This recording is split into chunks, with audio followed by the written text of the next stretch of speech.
All right. Welcome, everyone. This is the Node.js release working group meeting. Today is the 16th November 23. And yeah, we have a busy agenda. Oops. Sorry about that. And yeah, I think we should probably start with the with the release schedule here first. I think that's very important. And I think Michael noticed there's not a lot of people signed up for these. So let's take a look.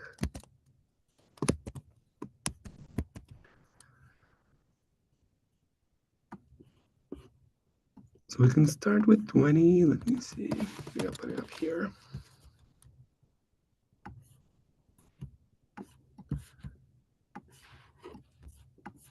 I see we don't have 21 in the release agenda. Oh, so that's a great thing. We need to fix that. Well, I mean, it's just the agenda, right? Like the issue is there, right? The issue exists.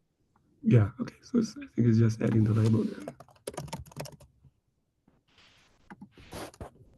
Yeah, let's start with 21 then. Let me see if I can share my screen here. That's usually good.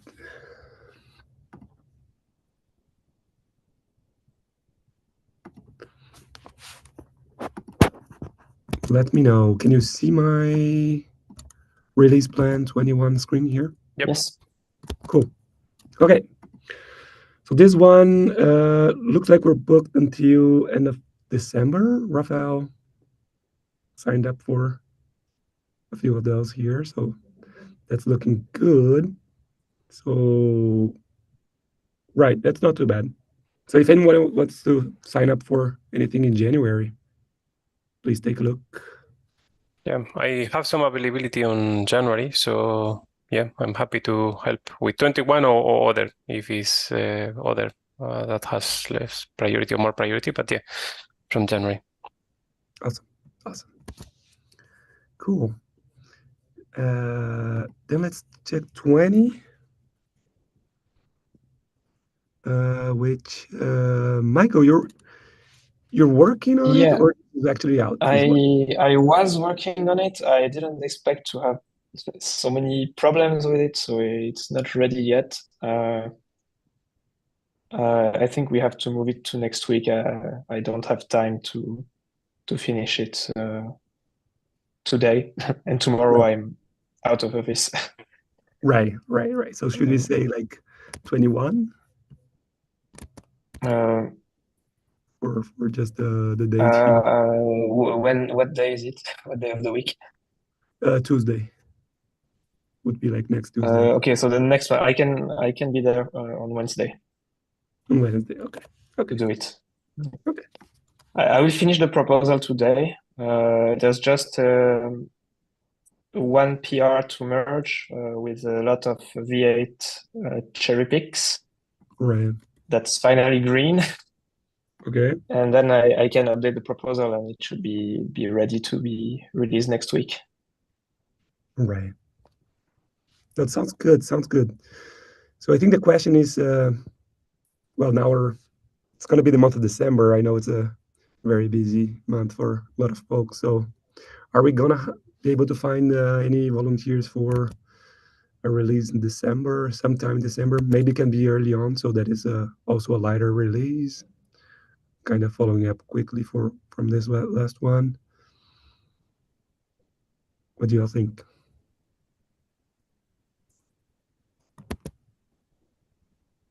I agree with you. It could be a smaller one. Yeah. If we manage to find any volunteers, I think that can be a good idea. But if not, then maybe I have your release on January, right? But I have some time on the like in the second week of December, like between the second and the third week. But it's going to be for me like the first time doing LTS, so I'm not very sure if it's going to be like very different than the current one. So just to be sure, you know that in a period of 1 week and a half, somehow I have enough time to manage that or not. So the process to prepare the release is almost identical to the current one. It's just that you should look at the diff between at the branch diff between the staging branch and the last current release. So just to be sure that you don't cherry pick commits that haven't lived at least 2 weeks in current. Okay. So branch diff instead of doing the diff with main, you pick the tag that you want from 21. Okay. Just to make sure that it's at least two weeks old when we release the LTS. Yeah. But when you're running branch diff, you're pointing to main, right? Like you're just checking the date, right? Yep. Right. Okay, I think it's kind of clear for me. Yeah, I think I can try. I can try in December and see that between the second and the third. So yeah, I will update the date and put myself on the issue. Yeah. Yeah, from my personal experience, like it is more heavy in terms of managing conflicts and the preparation. Like it's heavier than the current. But yeah, if you aim The for land backport first, yes. right. Beth is saying if there are open backports, land them first. It's always a good idea. Yeah. I think as long as you're following the guide, I think that is the first step in the guide there. And land them in the right order. So if possible, in the same order as the main branch. Yeah, it That's helps. the easiest way to avoid conflicts. I think 20 is still relatively close to main, so that there are not too many conflicts for now. I had almost no trouble to backport everything. Oh, that's good. It's good to know. 20.10. Yeah. Because 18 is definitely not in that state. 18 is a different game. Well, yeah, and 18 is in maintenance, so that's good. Yeah. So okay. So yeah. By the way, I just wanted to say I just thought about it. I think there's a problem with the git node release command for LTS, so that when you start running it, it will do a branch diff and tell you that there are commits to backport. Right. And it does the branch diff against main. And it told me that there are, I don't know, 30 commits to backport, but that was wrong because they were not in current yet. Interesting. Huh, I don't remember. But you know what I did? I actually end up adding a flag -- skip branch diff to that command. So because I was updating, like I found it very handy that whole that command to kind of like just keep updating, right? The PR once it's open and people keep like asking for new things, right? Like I was running it to help me keep it up to date, but like automatically updating the change log and everything, right? So, but I could not, like, especially like working on 18, like branch diff would just like not work, right? It's just too much going on. So I added the flag to ignore that step because it was not really adding too much value and actually being extra painful. So I think I added a note or a documentation there in the alongside with the node plugin. So yeah, check it out if you want to use it. Yeah. Cool. Okay. And I'm still sharing my screen here, right? Like, so you can, yeah. Okay. So feel free, Ulysses, if you want to add your name here. Yep. Yeah, I will edit it too. Cool. Cool. And we also have, I believe, but 18 is maintenance. But Michael, did you had a last release? How's 18?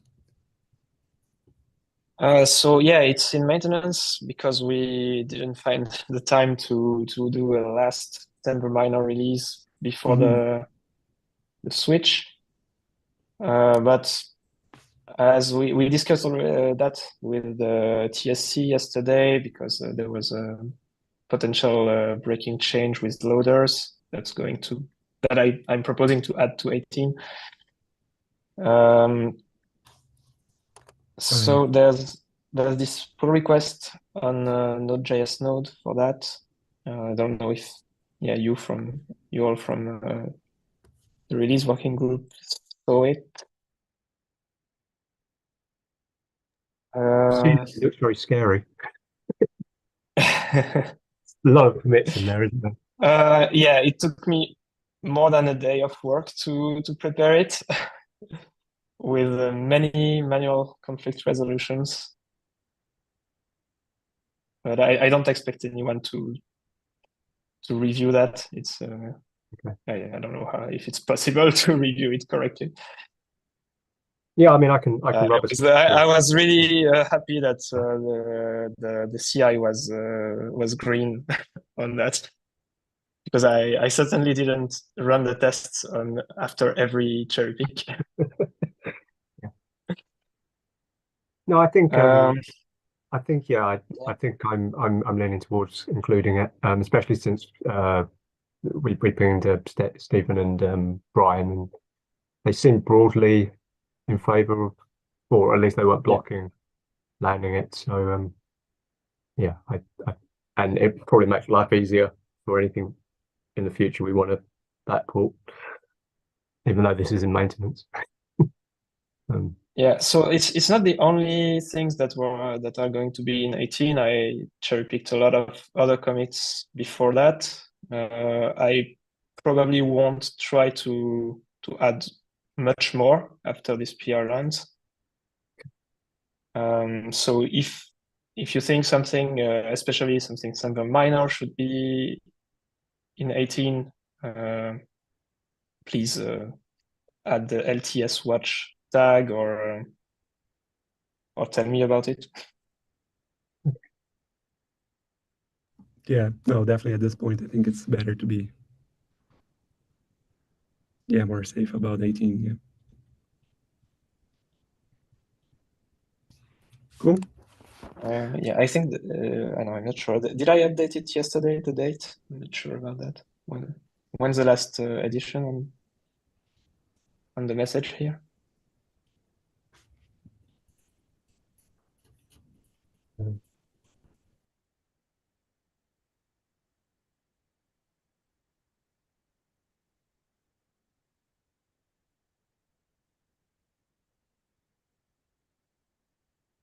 Cool. So for 18, we don't need to actually plan anything next, right? Like it's just gonna be security releases, or occasionally if anyone has something they might want to manually backport, right? Yeah, and if this next big release introduces a few regressions, then we would do something to fix them, I suppose. Hopefully not. Yes, but yeah. Great.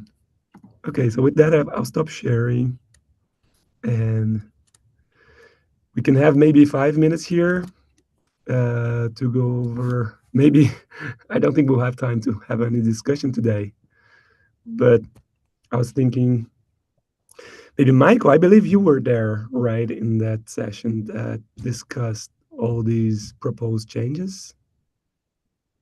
Yes, I was. Awesome. So do you want to give us an overview? I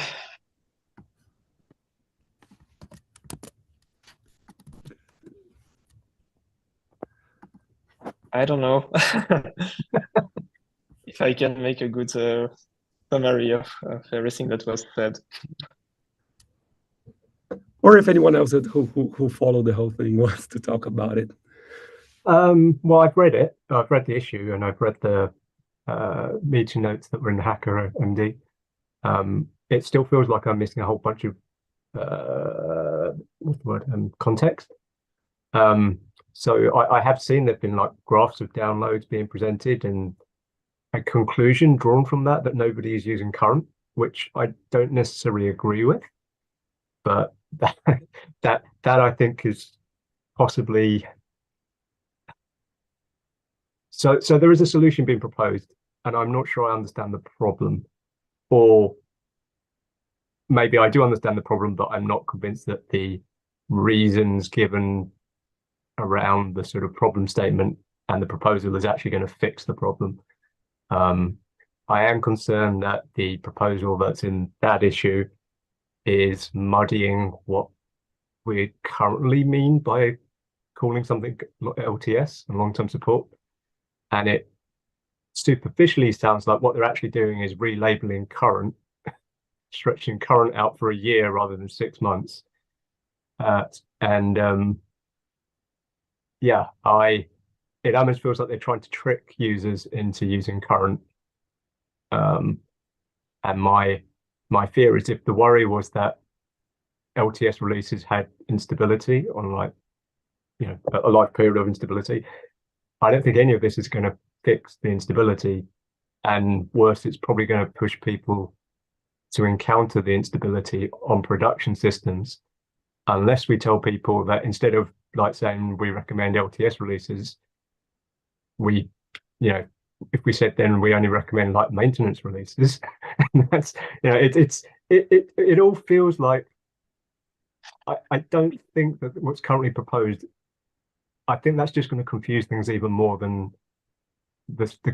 So my point of view is that whatever we've got at the moment, in order to change that, there needs to be a really compelling reason to change the current release policy and schedule, which isn't to say we can't change it, but changing that involves a whole bunch of communication outside of the project to, people that pick up Node, and sort of, doing anything automated. We have tools like pkg.js, which has some logic in there about what are LTS releases, which I think it mostly picks up from the schedule. But I think Jordan has some stuff in like MVM. There's all sorts of things that if we start changing, like which releases are LTS, or we get rid of current completely, that's a huge change that I wouldn't be in favor of unless there was a clear benefit to both us as a project and users of Node. And at the moment, I'm not sure what the benefit to users of Node is. I'm not even sure I understand the benefit to us. But again, that might be a lack of context. I mean, I don't. Yeah, maybe I can add a bit of context. The discussion at NodeConf went in multiple directions, and it's not the only what Matteo proposed in this issue is not the only solution that was discussed. I think the main issue that he wants to fix is that people are not pushed to upgrade when we do a new LTS version. And so applications stay in production on old releases even after they go end of life. And one of the suggestions that was done was that we almost stop backporting everything, or do LTS releases only for critical bug fixes and security releases, but don't add new features to LTS, so that people are pushed to upgrade because it's the only way to get the new features. Okay, I mean that's an interesting thing to explore. I didn't feel that came across in the proposal, but like I said, maybe it was a separate thing floated. I think so why does he want to remove this the current release? Is because people don't want to use current. Most people don't want to use current. So in production, that's true. Yes. In production, yes. So yeah.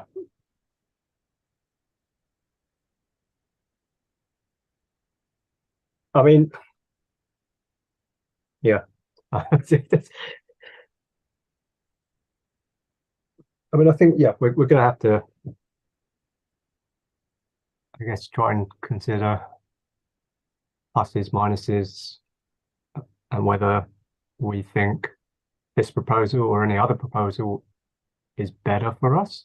I certainly think from our point of view as releasers, not having to backport features into an LTS line would make releases a lot, well, I was going to say easier, but I'm not sure it would be then, because it might, I suppose it depends then what we end up backporting, because the diff between the LTS lines is going to be big to whatever the headline. But then if you're not backporting everything, then maybe you then put the burden of fixing the conflicts to whoever wants whatever it is backported as a manual backport. I think I have certainly seen people before ask why LTS releases are not like, I guess, like a Linux LTS release, where they tend not to bump, pull features in. It depends. I mean, there's woolly. People have different definitions of what LTS means. Yeah, but we have a very small team for to work on LTS releases, and I agree that in the current state, either we try to backport everything or we don't backport anything, because backporting only fixes for or only patch for existing features, requires reviewing every commit to decide if it makes sense to apply it to the LTS branch or not. Because if we don't backport features, almost everything will have conflicts. And the solution when you try to prepare a new release is not to fix the conflicts, it's to look at the commit and decide if it applies to the LTS branch or not. Right. If we backport everything, by definition, it applies. And if we backport only critical fixes, well, we know that there's a critical bug and there's no question. But I think before talking about a solution, we should make clear what the problem actually is. Sounds good. Yeah, definitely.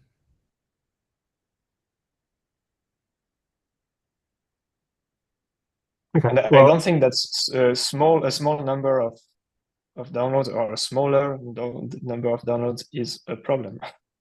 No, I mean, I would expect current releases to have less downloads than LTS releases, because for anything in production, you might think that, well, you can envisage scenarios where you're scaling up, more servers than like for whoever's just doing development work ahead of deployment. And also I think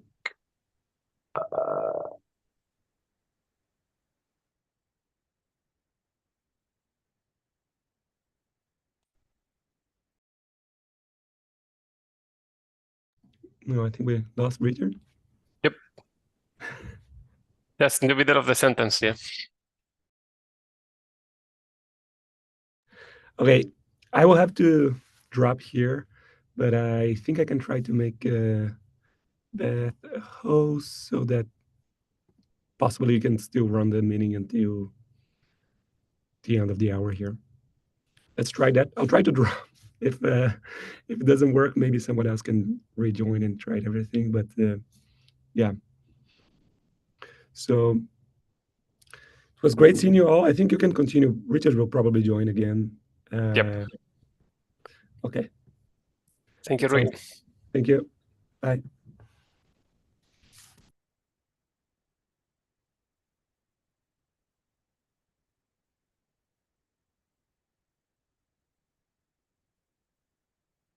Yeah, so it seems like we still on the streaming. So we should wait for Richard, or do we want to jump to the next topic in the meantime?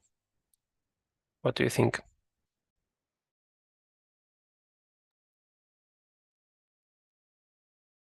Let's let's go to the next topic. We don't know if he's gonna come back. Okay, let me check the agenda.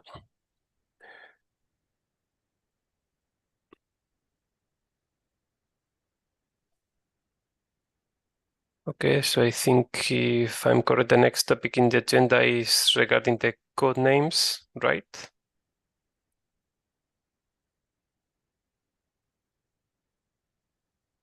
So I think there is a long discussion about the code names through Node.js 34 and so on. I think, I mean, at least for the next ones, we are clear, but there are some discussions ongoing about the 28, like magnesium or similar. So there are some discussions around that.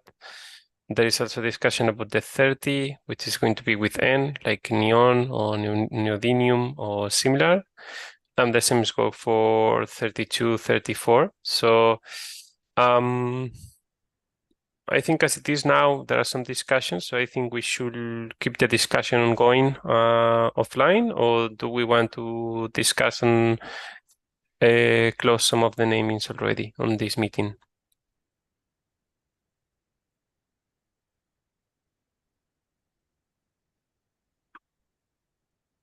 Well, there's no rush. Yeah. Yeah, actually. Since I have some questions for Richard about that, I wanted to know if he picked the name, if it shows the names, or if it was kind of random. Or Yeah. So yeah, maybe you at least wait for a meeting where Richard is here. Yeah. Okay. Okay. Makes sense. Makes sense. Yeah. Okay. So let me see. I think next topic on the agenda, if I see it correct here, is yeah, because I have only one screen, so it's a little bit tricky today. So plans for npm 10. I'm correct on that one. Yes. So npm 10 is not in V18 yet, but it's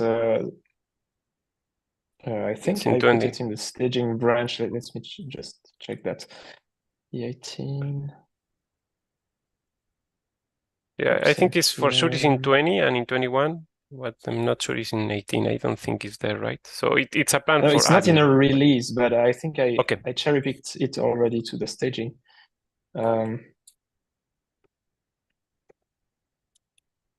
Okay, so I cherry picked npm 10.2.0 to staging. The current proposal for V20 is also to update npm to 10.2.0. Yep. Which was released in current a few weeks ago. But then Luke Caris asked me if I could also include the bug fix 10.2.3 in the next 20 release. The thing is that this version was only released in current yesterday or 2 days ago. No, 2 days ago. So it hasn't been 2 weeks in current. So okay. Yeah, I asked if the fixes in this version were related to regressions in 10.2.0 or if it's fixing bugs that exist before. I didn't get an answer to that. Okay. But anyway, that's up to the LTS team to decide if I think we are allowed to backport things if it makes sense, even if it hasn't been in current for 2 weeks. So do we have people? Beth, are you from LTS? I don't know how. I think so. How we decide that. What would be your suggestion here? On the backporting npm 18, npm 10 to 18. No, on backporting npm, the latest npm 10 on 20. So before it was knowing that it was only in current since 2 days ago.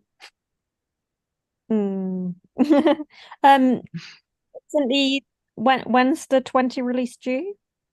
Like, when's it due to go out? Next week, I think Wednesday next week. At that point, it's almost 2 weeks. Like, so maybe maybe I'd include it, but keep an eye for any regressions, and then we could always pull it out next week, worst case, because it'd be just shy of 2 weeks then. Maybe that's fine. Yeah, and yeah, okay. Since someone from NPM asked us to backport it, I think that's fine. And also, it might be a while with December releases and things for the next one, so maybe it is worth landing it sooner rather than later. Otherwise, it might be quite a long time before the next release. So. Yeah, good point. Okay, so I will backport it to 20, and it will also then be in 18. That will be a week later, I think, after 20.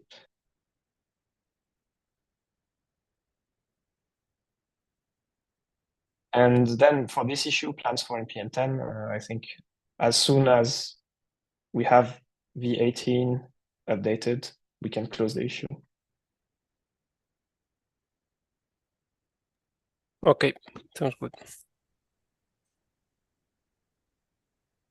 Okay, let me see, because I'm following the agenda, but a little bit chaotic on my screen. Not sure if we have any additional topic in the agenda that we did not cover. There's the SIGEM issue. Okay. SIGEM 955. Oh, I see. Okay. Yeah. Let's have a look. Yeah, I have a pull. Actually, have a pull request pending for removing the macOS. Yeah, but it's a side discussion. I have a pull request there pending to remove the macOS machines for that. So also maybe that will make the macOS machines for the releases a little bit more stable, I think, because actually this week two of the one in the Orca machine, another one go down also due lack of space. So yeah, but it's tricky to update that because there's a lot of changes on the same file, and all the time that we merge new things, I got a lot of conflict. So, but yeah, that was from my side. But yeah, I think there are more things, right, in terms of the cleanup of the modules. I see a lot of pull requests ongoing recently about this.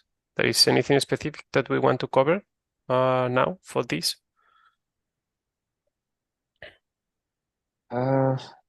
So Raphael added the agenda label to move forward. What does it mean? So his proposal is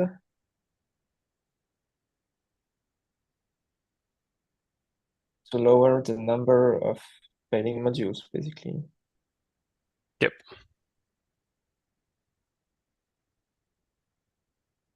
Yeah, actually, let me see. I think Rich Trott made a lot of progress on that. I think he takes some ownership, if I remember well, like during the collaborator summit in Bilbao. Was a session by Joey also about making the CI green again and so on. So I think get some inertia there. So maybe since we added the agenda label and and now we made some progress. Well, it's still red technically. It's better for sure. It's but better. it's still permanently red. Yeah. So Raphael says we should, when the package fails frequently, ping the module author. Yes, it's already what we should do. It's okay. Yeah, I agree with that, and we maybe don't do it often enough. And drop the package from the lookup if there's no response from the maintainer. Okay, that may be the controversial suggestion. Yeah, that's a little bit tricky because I think also I'm not very sure if how we keep the list of the maintainers of the packages. It's a manual process, right? I think because when we add the package, we also add like the reference for the maintainers. But some of these packages has been for many years, so maybe when we try to ping the maintainers, they are actually not the current maintainers of the project. So maybe worth double check with the project first. But yeah, I think it's a good idea, to give some time to the maintainers to see if they want to help us, and in case no, maybe it makes sense, just to remove some of them to make everything green and then try to re-enable them later on. So that's, I think, is the same strategy for macOS, which is tricky because we lose one platform, but in the other hand, it's like we make it green and then we can start add one by one again and try to avoid breaking it. But yeah, not very sure if we can find a different strategy that is more, it's better for our situation. What do you think? No, I agree with what you said. Okay. I think maybe to close this issue, we should document the strategy and make sure everyone is okay. And Yep. if the documentation lands, then we close the issue. Yep. Yeah. Okay. So anyone want to lead that the documentation step, or we should ask? We should include that comment on the issue. Like if anyone want to document this and make a pull request for that will be nice. Like open for the community or for people on the collaborators team. I'll do that. Write a comment in the issue. Fantastic.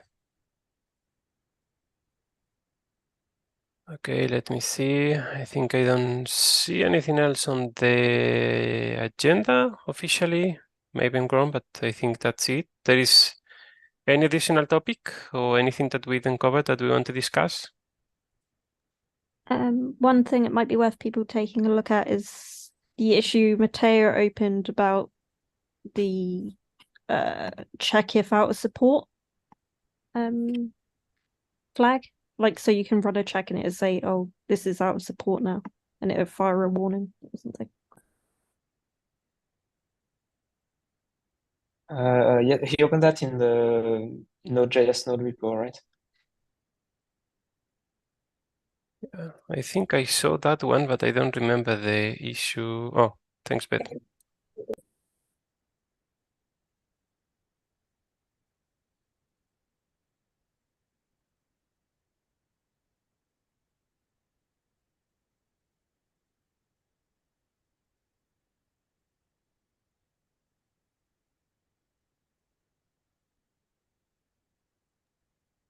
The one thing. Oh, welcome back, Richard. Yeah, hi, sorry. Had a Richard. temporary connectivity issue. Don't worry. Yeah, we are discussing about the issue, the last issue link on the chat, which is regarding the adding a warning message when the major version is out of LTS.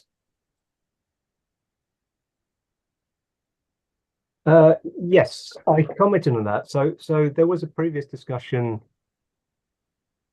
which I think was a bit more focused on vulnerabilities and the like, but it resulted in Raphael creating a module on npm called "Is my node vulnerable" or something. So I guess this is a smaller ask than was made before, but I guess it's still, the question is still whether this would actually be useful or whether people would just turn off the warning. I mean, yeah. And I think Tobias, I think I saw him post today say that it won't even persuade people to upgrade from like if they download Node 20.00, it's not going to persuade them to go up to 20.90 or whatever the current version of 20 is. Yep. I suppose from a assuming that the idea was decided to go ahead, I think from an implementation point of view, it'd be interesting because while we do know the planned LTS dates, that's all in the release repo and it's not in the Node repo. And I don't really want anything in the Node builds to have to go out and fetch stuff from the release repo. So the question then is, how would you embed some sort of date?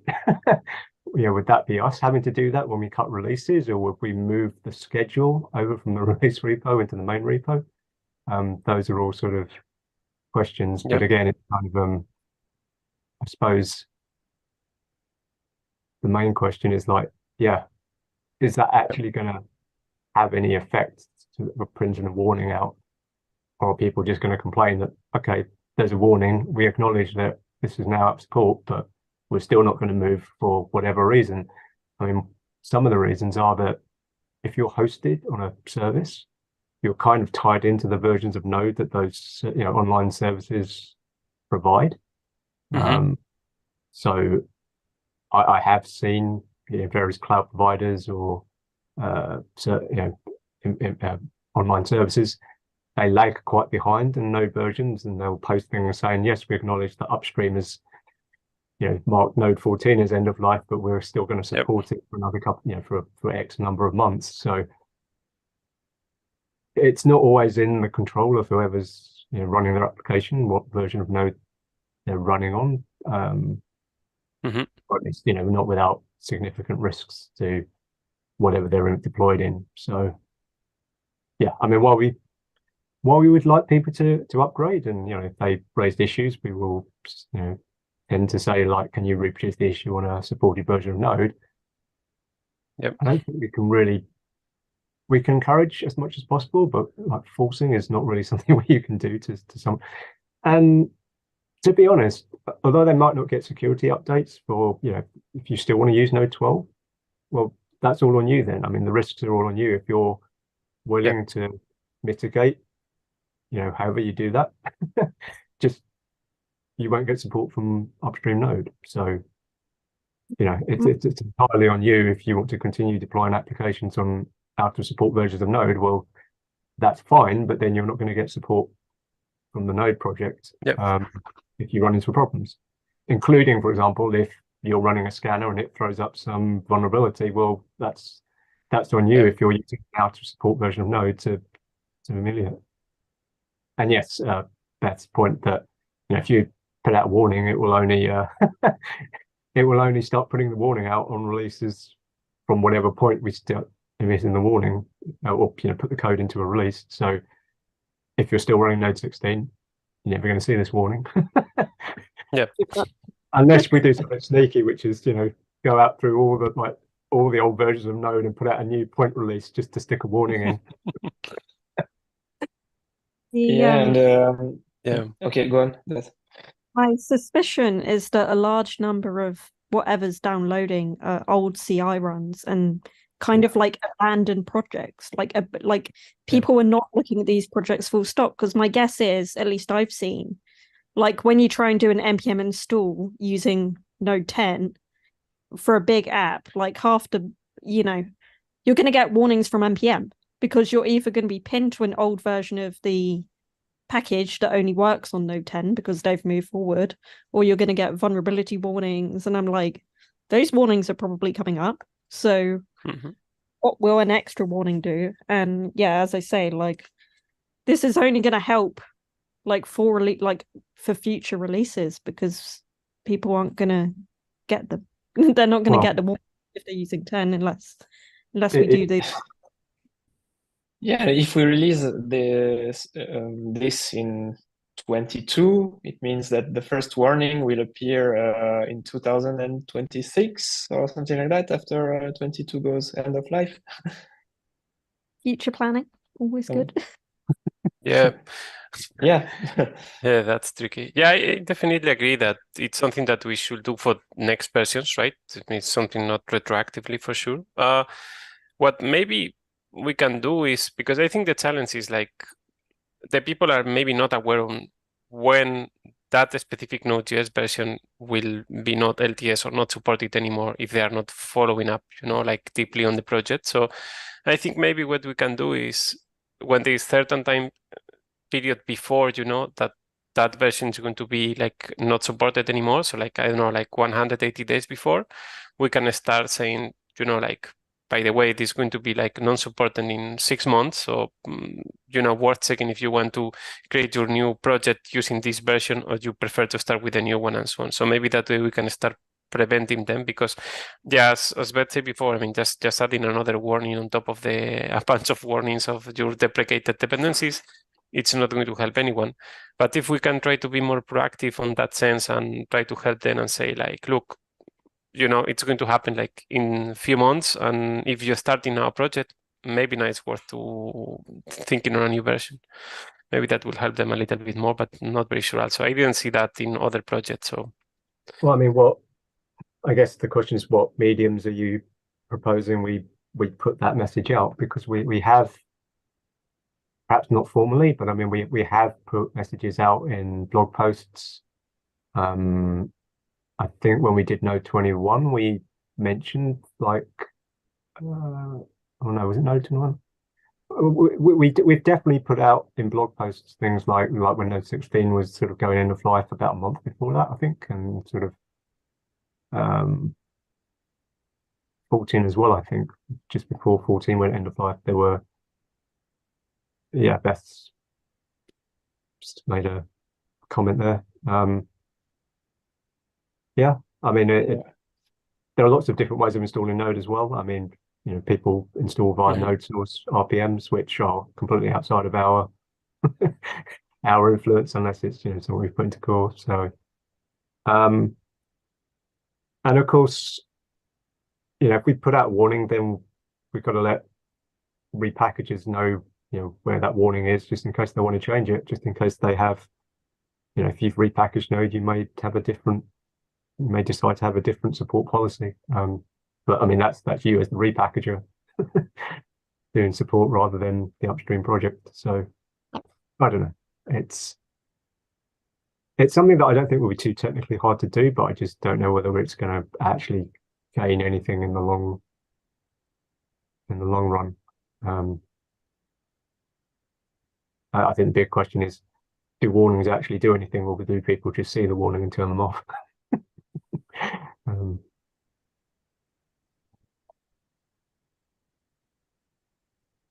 yeah. I mean, I refuse to believe that people who don't upgrade stay on the old versions because they're not aware that they are newer ones. Same. Yeah. Yeah, that's a fair point. I mean, I think so again, the question is, whatever you put out there, whether it's in a blog post or in social media or even a warning in the console, it's debatable whether anyone actually reads or takes note of those. I'm pretty certain for the last few LTS releases, when we do the LTS transition, we've written in there, this release is now long-term support, and it will be long-term support until it goes end of life, and we like stick the end of life date in the release notes for the LTS transition release. We normally say when a release goes end of life. I've got a feeling we might have done that on the actual first .00 releases as well, or at least some of them we have sort of mentioned, when the release is going to go end of life. But I mean, again, that's brought way back in like the very first .00 release, and whether people are picking up those or even reading the release notes. I mean, I don't know if people read the release notes or if they just upgrade and then only read the release notes if something's gone wrong, something strange has happened or gone awry. So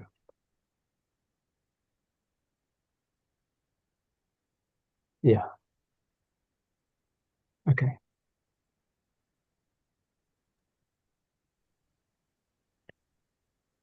Yeah.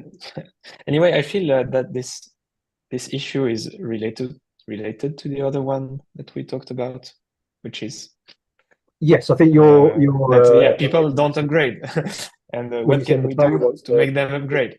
Yep. Yeah, to upgrade. Yeah.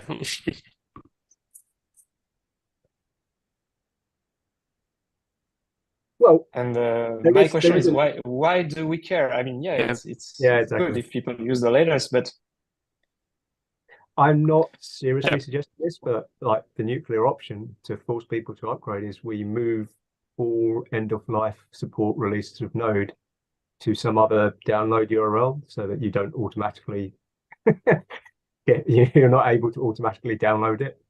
I don't seriously recommend that. I mean, that will break all sorts of CI systems and everything. But yeah, I mean, if you really want people to notice and try and force them to upgrade, that is one option, which is, we either make it really hard to get old releases of Node, cut them off altogether. But yeah, I'm not seriously suggesting that would be hugely disruptive.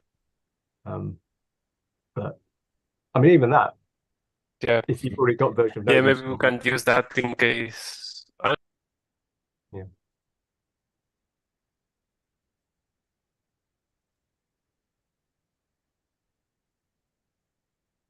Sorry, Richard, I think I interrupt you Okay. because my internet was lagging. So No, I mean, yeah. I think okay. once you've got a version of Node, Yeah, I was thinking like, oh, sorry.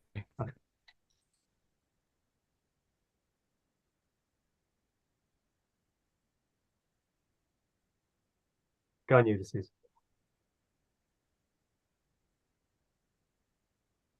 Oh, yeah, I think okay.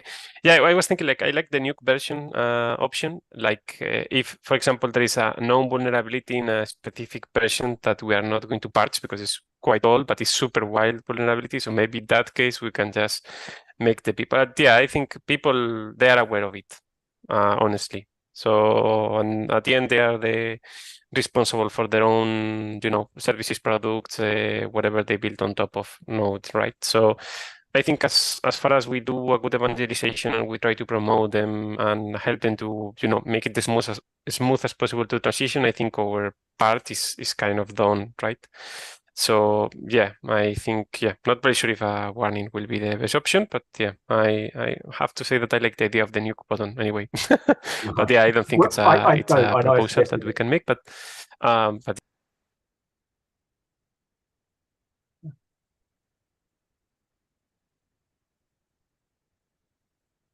And just to be clear for anyone watching this on YouTube, we currently do not nuke any releases. All the old releases of Node are still up on the download, or should still be up on the download site. So yeah, you can still use you can still use 0.10 if you want. It's still available. So you could try. I have severe doubts as to whether it will be able to do anything useful in the current ecosystem. But but yeah, as we said, if it's out of support, it's up to you to make your own your own replays. okay, fantastic. Yeah, I don't know if I think that was an additional topic. There is any additional topic that we want to discuss, or we should finish the call already? Oh. No, I suppose the only thing I'll mention is I don't know the full details, but I have seen that some of the R2 stuff has been started to roll out now. So I think everything other than the actual release downloads are being served from R2. There is now a thing in the promotion step that's trying to sync up to R2, but it sounded like, at least from the 21 release that Michael did recently, that possibly didn't sync properly and there was a manual sync involved. But I guess just to be aware that there have been changes around that. So, if you do end up doing a release, there may be this R2 upload step.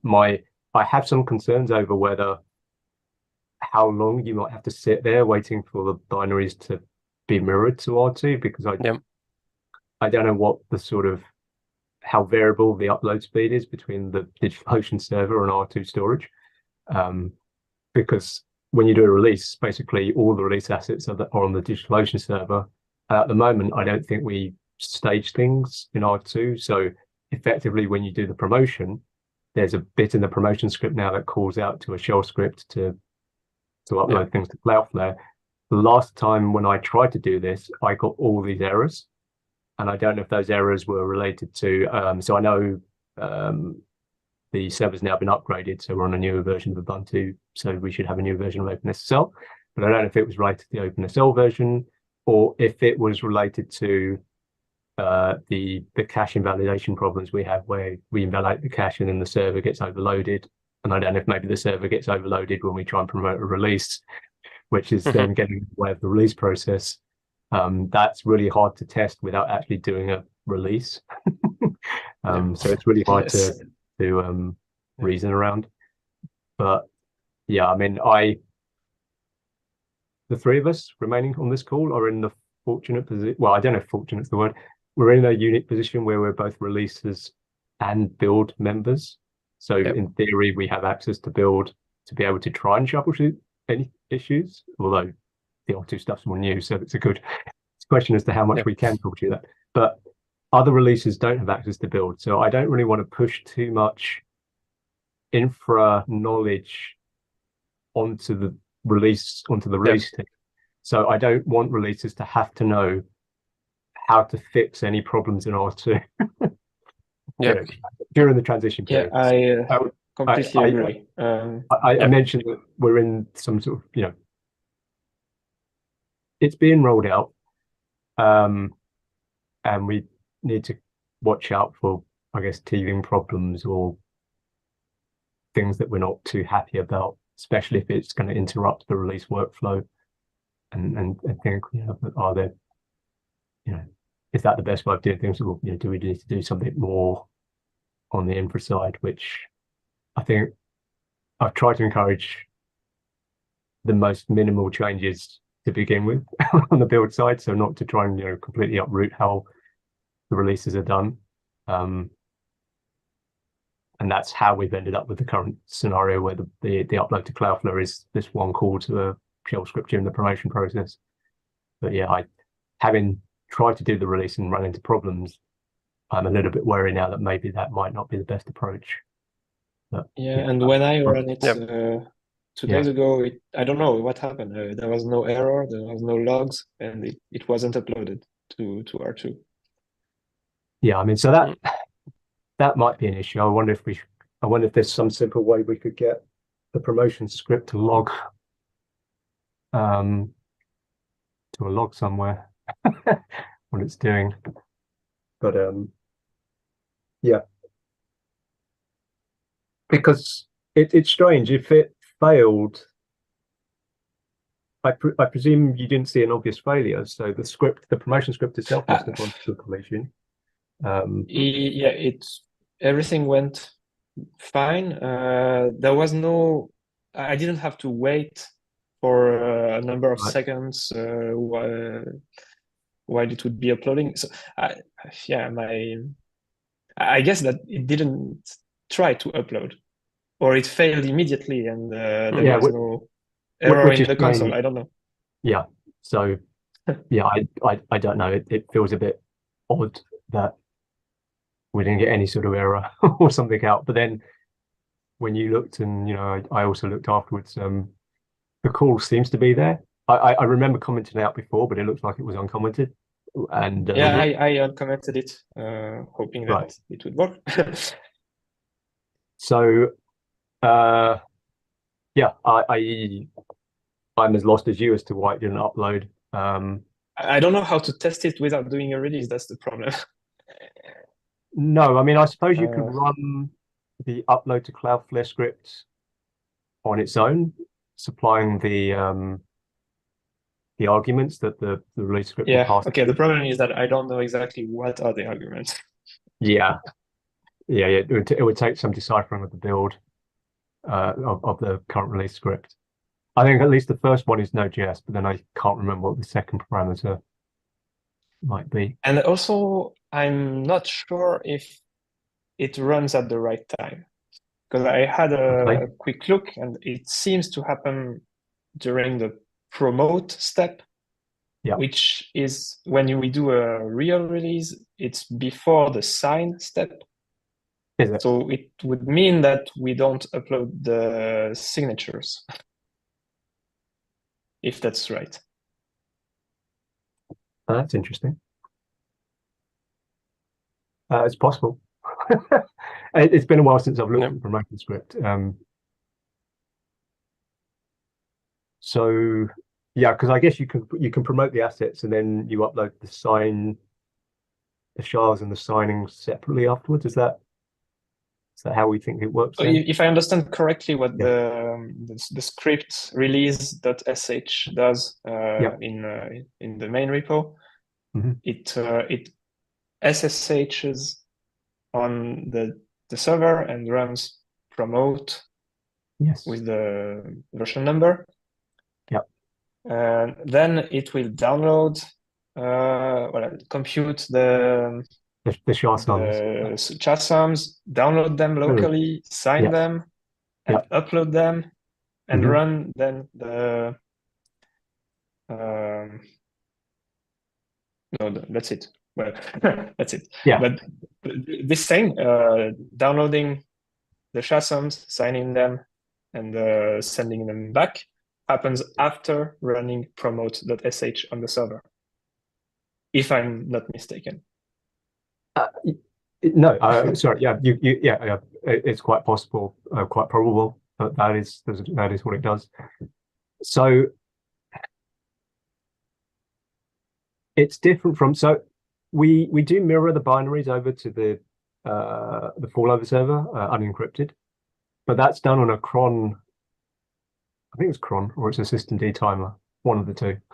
But it's on a time service, so it's not part of the actual promotion script. So the reason I mention that is it's ostensibly doing the same thing as the R2 thing, which is to try to mirror the binaries that are on the primary download server to another source. So in the case of unencrypted, it's an even backup. Those are done on timers, whereas the R2 one is trying to be inserted into the promotion script. But then, like you said, maybe promotion isn't the best place for it, or conceptually it is, but then maybe it's not where it's. Yeah. The problem with that is that if we switch the download endpoint to R2, then we have to do the promotion there immediately. We cannot wait for some cron job to do it. No, otherwise people will try to download the binaries and they won't be there. Yes. And you won't even be able to run the oh no, that's not true. I was going to say you might not be able to run the blog post generation. No, that is true, isn't it? Because I think Claudio changed the blog post generator to read off Node.js.org rather than direct. So as soon as Node.js.org is changed to R2, it will start reading R2 rather than DigitalOcean server. That's a whole other issue around the blog post generation. And there's another problem that if we think about uploading directly to R2 from the release machines, then it would mean that the release is available before we promote it, which we don't want, especially for security releases. Yes, unless there's a way of staging releases in R2, so putting them in one bucket and then moving them to another bucket, but then we'd have to make sure that the staging bucket is not reachable publicly. And we need to have a way to verify that everything is on it. I don't know I don't know enough about R2 enough that's possible. But conceptually, if you could have a staging area in R2 in the same way that we've got staging on the DigitalOcean server, but then they're not moved into the production area. So as long as you can in R2 have the access controls and the ability for people who have access to get to those areas. But then, it's a whole bunch of big ifs. But conceptually, if we could mirror the stage releases and then the promotion script, instead of copying stuff, it triggers whatever is necessarily for R2 to say these things in staging move to production. That's just a lot more work. Well, yes. I don't know who is going to do that. No. I don't know. So I know we've been having discussions with the Linux Foundation about transferring some of the infrastructure or responsibility. I have no idea where that currently sits because I know we've given them access to stuff. I know that for things like the Windows Sign Certificate, we've been talking to people like in Electron. Yep. So I don't know. I mean, I suppose Electron might be doing everything on GitHub Actions, but whether there's some sort of common release mechanism that could, Foundation might already have or look to use. But again, this is not going to be an overnight thing. This is all sort of for planning. Yeah. I don't know. I've always felt with this that the reason that we've left the bill, the whole infrastructure thing alone is because it's complicated, and trying to change it is really difficult. Because it's a live service. It'd be one thing if we had a whole duplicate set up that wasn't live. That we could try and push a release into a system that was completely separate from what we've got. But like you said, it's really hard to test even simple bits without doing an actual release, which is not ideal because I don't want to start creating fake releases just to test out infrastructure. And if we cannot test it properly with release candidates or test releases because they are not promoted the same way as actual releases. No, unless there's a way. Well, again, the problem is it's more work. Unless there's a way that we could make it that release candidates could be promoted in the same way, or the test builds. But yeah, it's all more work.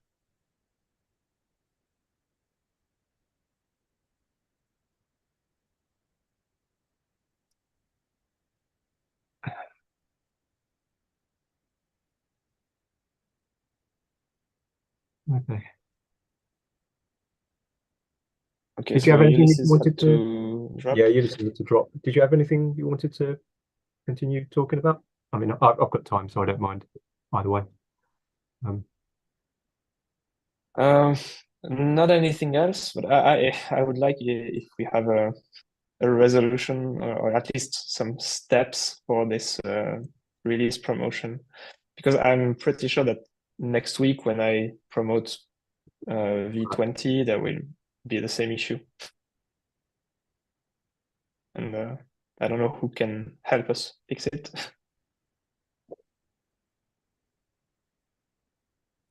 Yeah, it's a good question. Because unfortunately, I don't know how available Notion is going to be. Yeah, I suppose. I mean, I guess the problem is the 21 release is now done. What can we do?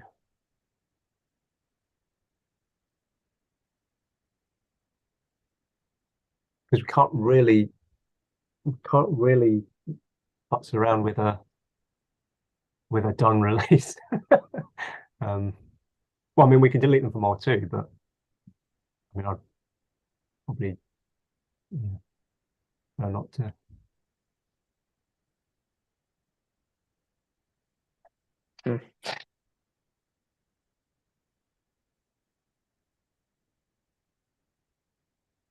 And there's this issue with the order of operations, which I can look again, make sure that the issue exists. And if the issue exists, then the script, even if it runs and synchronizes the files, it's not enough. Yeah, so I don't know. I mean, I know when I tried it for 18, was it 18.1 or whatever the 18 release I did, I definitely did get errors out, and it was really painful because they were all timeouts. So you'd sit there, one release with one file being uploaded with timeout, and then you'd have to wait for the next file to timeout, and it was doing it over multiple releases and not just the release I was trying to promote. And in the end, I ended up commenting it out because that was the only way I could actually get the release to promote. I think, yeah, obviously since we updated Ubuntu, I think this is fixed. I ran the but then not getting AWS command multiple times on the entire download folder, and there were no issues. Okay.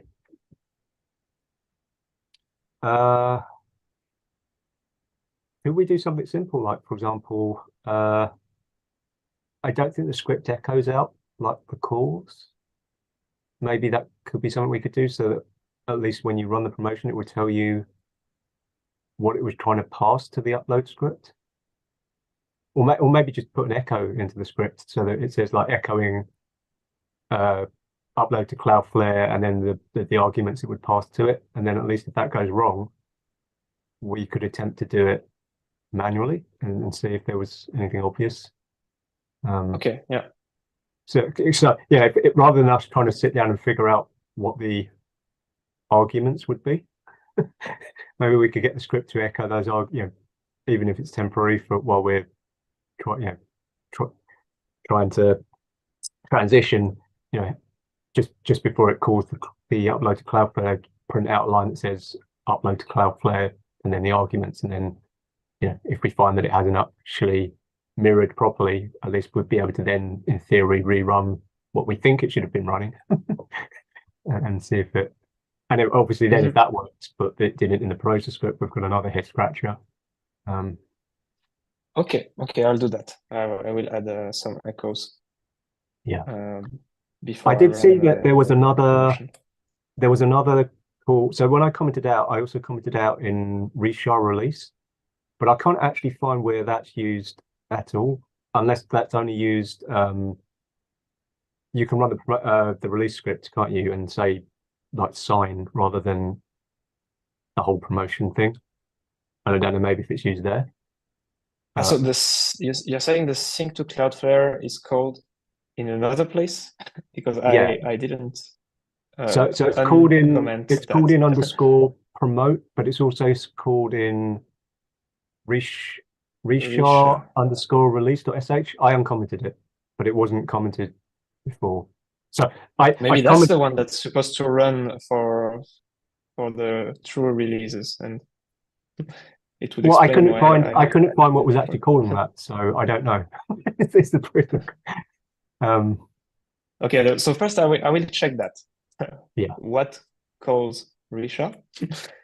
And if that's it, I know things call. We have things call. Is it underscore Risha?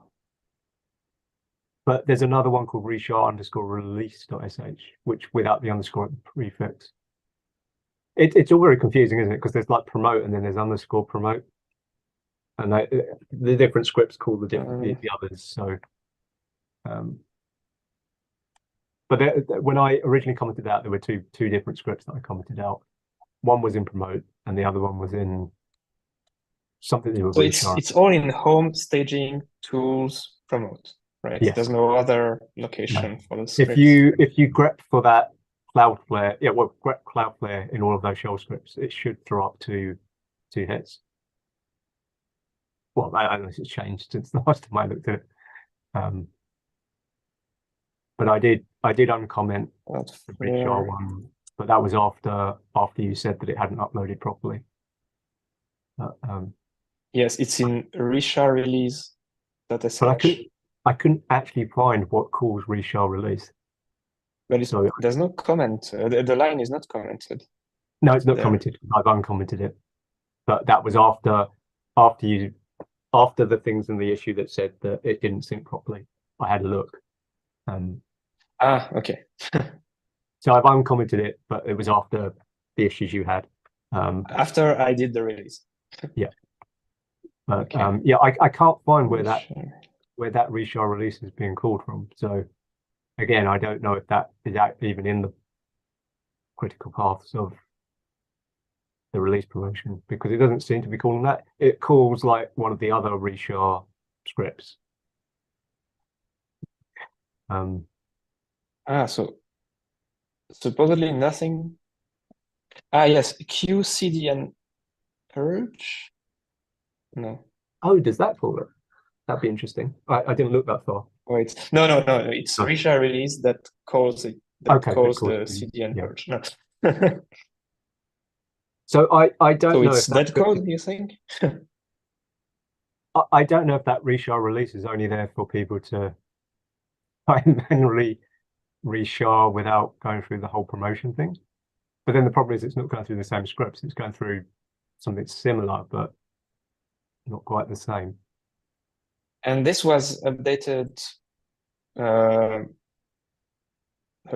is this? Is there a line in this file if it's apparently not used? I don't know. I can't remember. I'd need to look back at the. I presume it was in the initial pull request that mirrored all the changes into Ansible. Maybe everywhere that things were being copied or promoted. But again, yeah, I don't. We might need to look again, like you said, and work out if it's uploading to Cloudflare in the right place.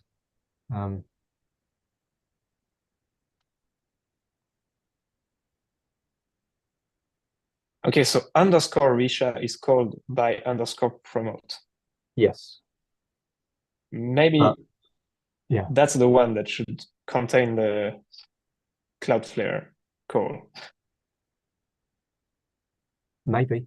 I'll have a look. I'll open the files in my editor and we need try to to upload. follow it. Yeah, we need to upload to R2 the release binaries, but then, like you pointed out, we also need the signed SHA sums and unsigned SHA sums, and those are generated. Yeah.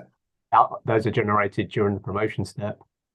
And yeah, but you also I don't know need if you saw, but the upload to Cloudflare is called in a condition. In a condition. But it's the same condition that calls Risha.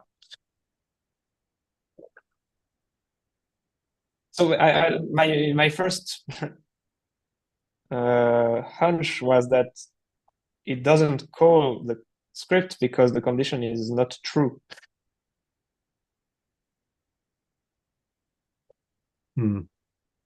I don't know. Maybe that's another reason to stick an echo in there so we can see what Yes. do the next release.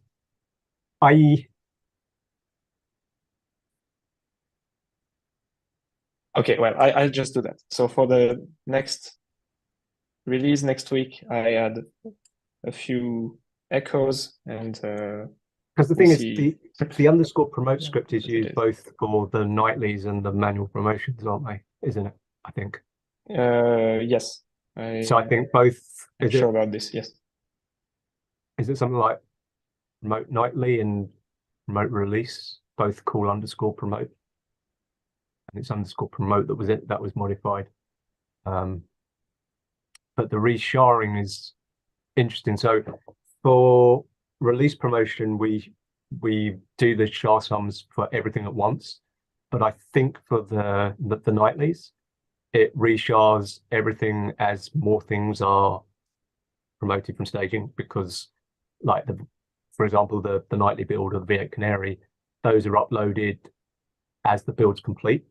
And then there's a timer that's doing the promotion across from so the nightlies and the V8 Canaries and stuff, they're not promoted all in one go. They're promoted as the builds filter through, and then the next sort of sweep of the timer that catches the builds in staging. So maybe that would be interesting. Maybe that might not hit that that conditional. Maybe that conditional is only used in the nightlies and the if version. Yeah, that's it. That's it. I'm sure now. The condition is if X concatenated with version equals X, then it runs Risha and upload to Cloudflare.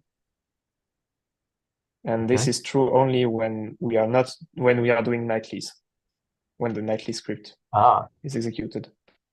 Okay, so that makes some sense, but then I guess, so where on earth does So that's the problem. There's no place where we call upload to Cloudflare. But how did it call it in your case? How did it do it in my case? It's a very good question. Or is that because I had to, so maybe I got one failure and then I was trying to get with from release -s. Maybe that's going through that reshoring. So oh, and then it hits the upload to Cloudflare from the resha file. No, it's not the same resha. No, well, I don't know if it calls the resha. I will. Okay. I will compare the scripts. Yeah, I will compare the scripts between what's on GitHub and what's on the server, and maybe this will. Yeah, explain. for 18, I think because I couldn't promote the first time, I was then trying to rerun the release script from the Node.js node, and then you pass it -s where it only does the signing rather than trying to do the promotion. And I'm wondering if passing the -s flag is then possibly also triggering that conditional. But again, yeah, we have to look. So maybe there are multiple paths. Well, obviously with a condition there are multiple paths, but maybe there is a difference than if you're doing promotion from the release script versus release. So release versus release -s. And release -s is we only really use that if like the initial release has not happened properly. I mean, that's my other fear with this R2 stuff is like, if the R2 stuff goes wrong, how do you recover? What is the recovery step as a releaser? Because if it's not the last thing that happens, how do you then resume? But maybe it has to be the last thing. Yes. Maybe it'd be enough that if it's just -s. I don't know. These are all concerns I've got, which are hard to reason through, like you said, without doing a release, which I'm really, really apprehensive about. Okay.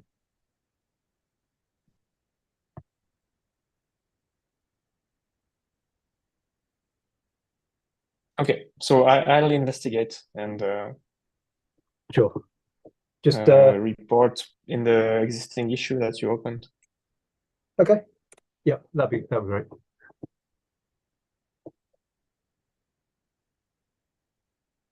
Okay, good. Okay. Well, then enjoy your time off and stuff.